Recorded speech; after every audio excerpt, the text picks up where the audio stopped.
Thousands walk by weeping man on bridge. Teen stops short and says 4 simple words. For many, it's hard to decide what to do when you see a complete stranger in distress. Do you just give an encouraging smile or nod and continue on your way?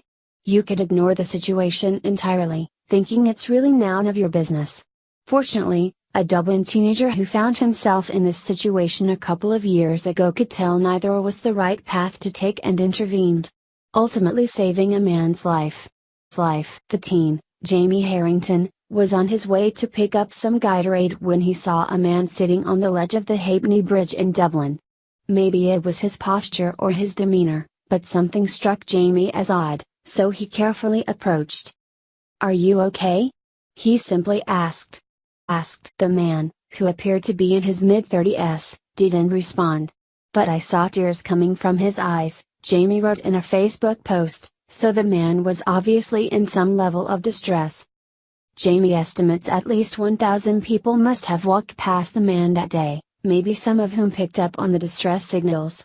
But instead of continuing on his way like everyone else, letting the man sort things out for himself, Jamie stopped and talked to him. After some cajoling, he talked the man down from the ledge and they settled on the sidewalk. There Jamie spent close to an hour easing the man's troubles and finding out why he believed suicide was the only way out.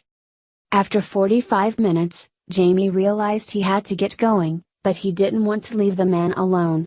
Despite the man's pleas to let him just walk off, Jamie called for an ambulance, and the man was transported to a nearby hospital for help. The two exchanged numbers so Jamie could check up on him. A few months after they originally met on the bridge, the man texted Jamie to say his girlfriend was pregnant and they were going to name their baby after me. Jamie went on, "Can you believe that? They're going to name their child after me." He said in that moment that I approached him, he was just about to jump, and those few words saved his life. That they're still ringing in his head every day. "Are you okay?" I can't really understand how these few words could save his life, but he told me, "Imagine if nobody ever asked you those words." Despite the praise he's received, Jamie declines the hero title, saying he only wanted to help, and fortunately, it worked out. Standing on the bridge that day, it didn't take much for me to stop and ask him if he was okay. He just needed to talk and I was just being nice, and that costs nothing at all.